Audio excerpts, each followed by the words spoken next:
Welcome, everyone. Tonight, we're stepping away from the theoretical and into something much more visceral.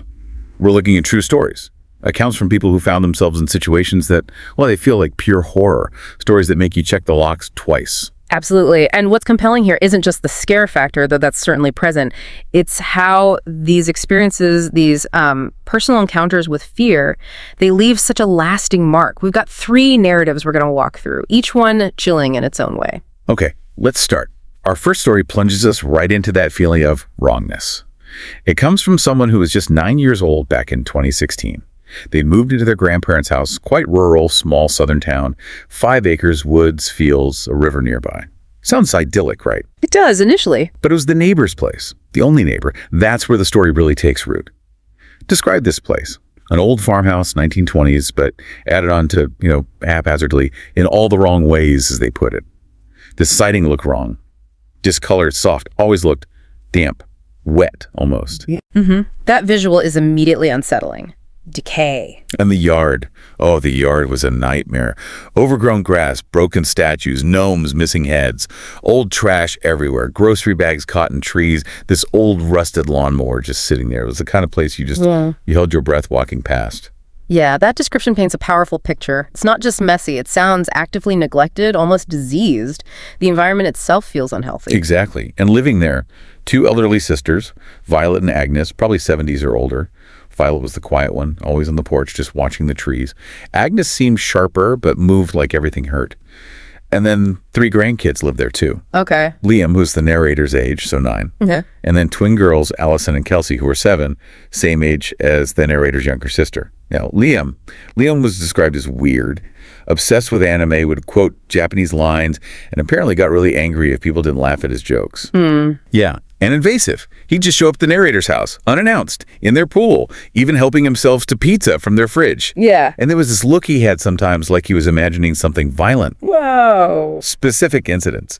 Chasing the narrator with sharp garden shears, laughing while doing it, and another time trying to push the narrator off an old wooden bridge into the creek below. Okay, that's way beyond weird. That's actively dangerous behavior for a child that age. Definitely. Then you had the twins. They were the opposite of Liam. Quiet, almost invisible, always looked dirty. They had speech impediments, hard to understand, voices like toddlers even at 7. They flinched easily, always looked hungry. Their dad apparently was in and out of jail. So a really unstable, neglectful environment for those kids. Very sad. But then there was Teresa, the mother. She was different. Tall, heavier set, long, thick, curly black hair, these big 80s glasses. She seemed, well, put together. Unlike everyone else, her clothes were clean, hair was styled, just a total contrast. Interesting. Standing out from the chaos. Yeah. And she has this strange interaction with the narrator. She asks for help with a spigot, says it's stuck, the narrator tries it, and it turns easily. Teresa gasps, claps her hands, goes on about how strong the narrator is, how special, over the top, A bit much. And then she asks this really chilling question. Did you know you have a third eye? Whoa. Okay. Yeah. She explains, not a physical eye, but a spiritual one. It lets you see the truth. And then she invites the narrator inside the house. Ah, and there's the shift. From just observing neglect to something actively manipulative, maybe, introducing this spiritual, almost occult element. It feels like grooming. Stepping inside, the smell hit first, just overwhelming. Rot, spoiled food, mildew, and something worse. Trash piled up, garbage bags torn open, rotting food, even dirty diapers behind the couch. Awful. Complete squalor. But Teresa leads the narrator upstairs, ignoring the mess, to her room. And it was completely different. Pristine, pink wallpaper, clean carpet, shelves lined with porcelain dolls. Ornate furniture. It smelled totally different, too. Rose water and old perfume, like stepping into another building entirely. That contrast is stark. A hidden, controlled space within the chaos. What does she do then? She goes to her vanity drawer, pulls out this silver tray. On it, a black candle, a crystal, and a thick leather-bound book with a pentagram on the cover. Okay. Explicitly occult. Right. The narrator, raised Catholic, knew that symbol immediately, and suddenly they started seeing pentagrams everywhere in that room. On a jewelry box, the mirror frame, under the rug, even etched into the wood of the furniture. Wow. Like opening their eyes to it once it was pointed out? Exactly. The narrator just felt this dread, made a quick excuse about needing to get home, and ran out of there as fast as they could. Understandably. Things started to unravel more publicly after that. In 2019, Agnes, one of the grandmothers, died of a heart attack in the house. At the funeral, apparently, some strange woman nobody knew just sobbed uncontrollably. Weird detail. That same year, Liam vanished. The rumor was he'd tried to kill one of the twins and got sent away to a psychiatric facility. Oh my God, that earlier behavior wasn't just acting out. No. And that's when the narrator's parents sat them down, told them explicitly, never go near that family again. And for the narrator, that's when all the little things clicked. All the weirdness, the neglect, Teresa's comments, the pentagrams. It formed a horrifying picture. That moment of realization must have been terrifying, when all of the disconnected, unsettling pieces suddenly form a coherent, sinister pattern. That's deeply disturbing. Eventually, the narrator's family moved away. Old Violet, the other grandmother, was just left behind.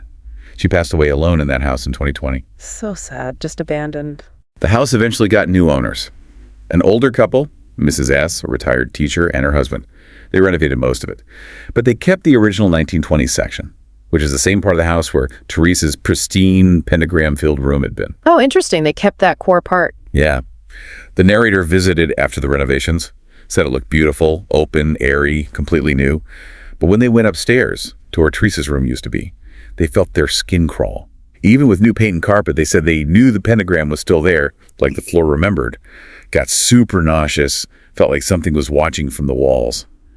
Had to leave. That's fascinating. The power of place memory, or maybe traumatic memory associated with the place, even physically changed. The feeling remained. The psychological imprint is strong. It gets weirder. A year later, Mrs. S. asked the narrator, who's older now, obviously, to dog sit. 4 nights, pretty uneventful. Just Muffins, a Shih Tzu, and Henry the pug. But the last night, Henry starts barking like crazy at the bottom of the staircase. Muffin is just whimpering. Then a thump from upstairs. Yeah. Followed by another, louder thump. Oh no. The narrator didn't stick around to investigate. Ran right out of the house, feeling like something had followed me. The animal reaction is classic, often seen as more sensitive. Their fear validates the person's unease, makes it feel less subjective, more real. And the kicker. This is 2025 now. Just recently, Teresa was spotted at a local farmer's market. She's apparently started some kind of religious group, calls herself a truth seer. Wow. Re-emerged. Yeah, living in a mobile home community nearby. Flyers are popping up for her group. The narrator is adamant they don't trust her. They believe she's truly evil, neglected her kids, let her own mother die alone, and, in their words, brought something into it, something dark, something that stayed behind in that house. Still has nightmares about Teresa and Liam standing at the foot of the bed, gets chills driving past the house even now. That place remembers, they said, and I don't think it ever let go of what happened there. What a story. It really shows that slow burn, doesn't it? How dread can build from the environment, the people, the hints of something darker underneath. It's not just one thing, it's the accumulation. Exactly, a very unsettling accumulation. Okay. Let's shift gears. Our second story comes from Keegan in Michigan. This one is less about place, more about, well, a person. A friendship that curdled into obsession and terror. Keegan was a freshman in high school, became friends with this kid Clayton, who was a grade lower. They hung out quite a bit at first, seemed normal, even went to a Pistons game together. Standard teenage friendship, sounds like. Yeah, but as Keegan got busier, school stuff, other friends, Clayton started acting. Possessive. He'd get sad or angry if Keegan wasn't free. Showed some pretty intense anger issues. Red flag right there. Yeah. That inability to handle rejection or someone else's autonomy. For sure. It came to a head when Keegan made an excuse to not hang out. Clayton just removed them from Snapchat, accused them of lying. Keegan admits, yeah, sometimes they did lie, just to avoid him because he was getting more obnoxious. Understandable avoidance tactic, but it shows the dynamic was already strained. Clayton's reaction is disproportionate. Then came a really unnerving moment. Clayton just shows up at Keegan's apartment complex around sunset. Doesn't knock, doesn't call out, just stands there, staring for a few seconds, then walks away slowly. Silent intimidation. That's creepy. It's about presence, about making you feel watched, unsafe in your own space. Keegan was totally bewildered, felt really unsettled, turned off their Snap Map location sharing immediately after that. Smart move. Very smart. Taking control of information. About a month goes by. Then a friend, Nick, tells Keegan some gruesome things about Clayton. Keegan talks to Clayton's ex-girlfriend and she confirms it. He'd apparently held a knife at her throat and sexually assaulted her. Oh my God. Okay, so the anger issues, the staring, it wasn't just teenage drama. It was part of a much darker, violent pattern. Exactly. Keegan, horrified, immediately removes Clayton from everything. Social media, phone, everything. Clayton blows up their phone, message after message. Keegan just sends back a vague excuse about needing space. Difficult situation. Trying to disengage without provoking further anger, especially now, knowing what he's capable of. Then comes the night it all culminates. Keegan's home alone. Parents are out of town. Here's a knock at the apartment door. Looks. Nobody there. The classic horror movie setup, but real life. Goes to their bedroom window. Looks out. Notices the street light right by the sidewalk is burned out. Then sees a small flash of light, maybe a phone screen, and sees a tall figure standing in front of my window. It's Clayton. Just standing there in the dark, waiting. That's terrifying. The burned out light feels almost deliberate. Keegan opens the window, tells him, go away. Clayton demands to be let in. Says he needs to tell me something. Keegan holds firm. No. As Clayton moves slightly, Keegan sees something in his hand. Reflecting light. It's a knife. Wow. Armed. This escalated incredibly fast. Keegan describes sheer terror, feeling like they were going to pass out. But they had the presence of mind to yell they were calling the police. Clayton took off before the cops arrived. Keegan gave a description. Threatening police intervention was absolutely the right move. It often deters stalkers in the immediate moment. Thank goodness they were able to do that. Keegan hasn't heard from him since. Believes Clayton had murderous intentions that night and probably ended up in the juvenile system eventually. But the trauma, especially being alone during that confrontation, really sucked with them.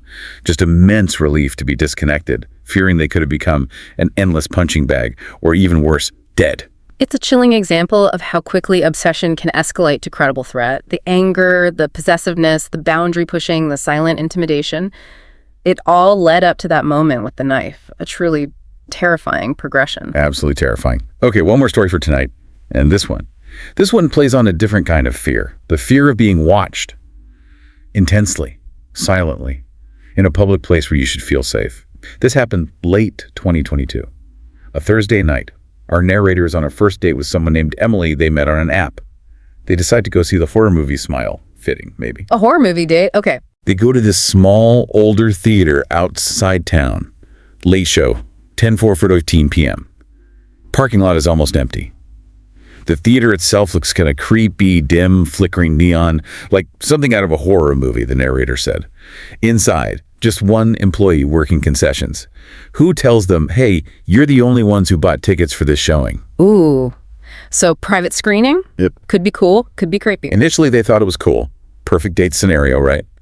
Whole theater to themselves. They pick seats right in the center, about 4 rows from the back.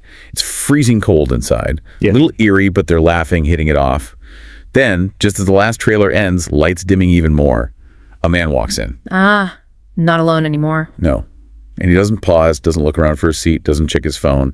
He just walks slowly, deliberately, straight up the steps. Yeah. And sits directly behind them. Directly behind them with 100 empty seats. Exactly. Out of all the seats in this empty theater, he picks the one right behind them. Okay, that is instantly weird. That's not accidental. That feels intentional. Predatory, even. The narrator felt it immediately. Just wrong. Like someone's eyes are burning into the back of my head. They subtly try to glance back. The man isn't watching the movie. He's just staring at them. Specifically, it felt like at the narrator. No expression, no flinching, not looking away, just staring. The unblinking stare. That is deeply unsettling. It violates social norms so completely. It's inherently intimidating. Described him as middle-aged, pale, clean-shaven, dark gray hoodie, looked empty. And the narrator stresses this. He never blinked. That lack of blinking just adds to the unnatural, unnerving quality. So this goes on for maybe 20 minutes. Silent, intense staring.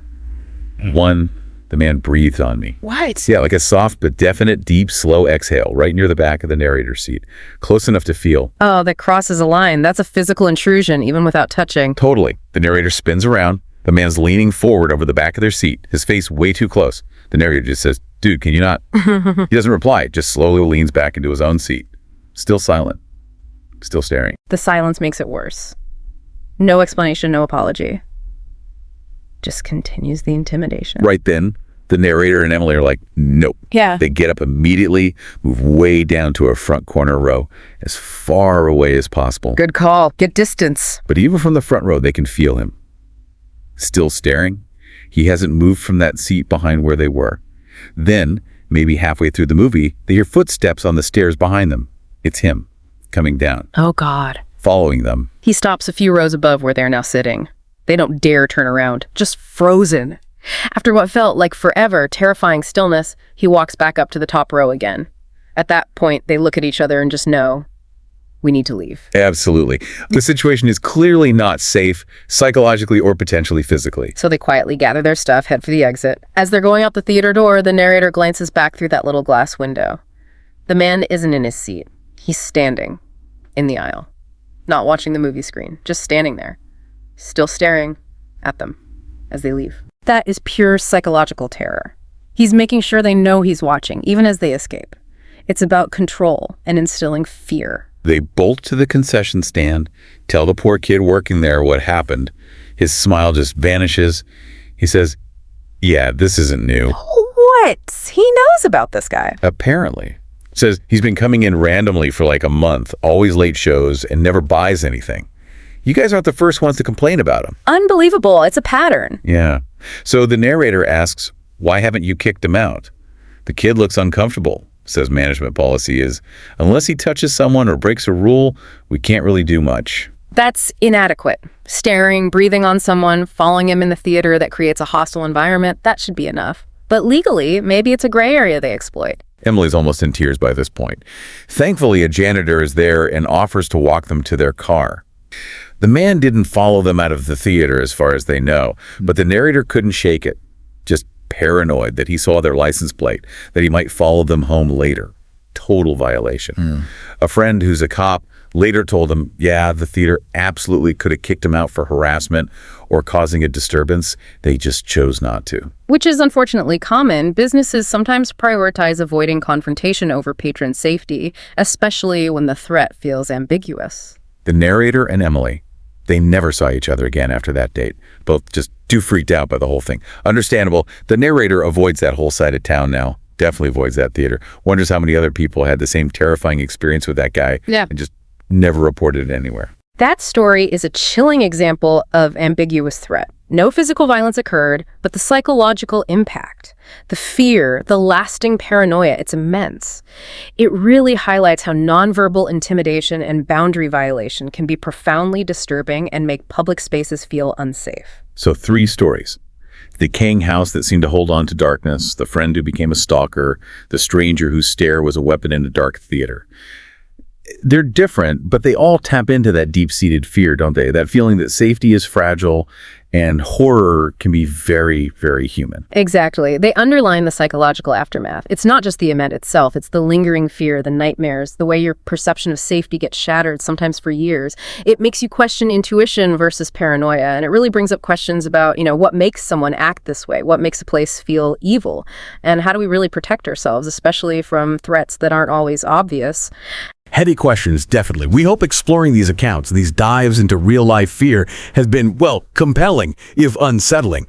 If you found this valuable or just appreciate delving into these darker corners, please do like, share, and subscribe to Horrordoxos. We'll be back with more. Until then, stay aware, stay safe, and remember, sometimes the most frightening things are the ones you don't see coming until they're right behind you. Goodbye for now.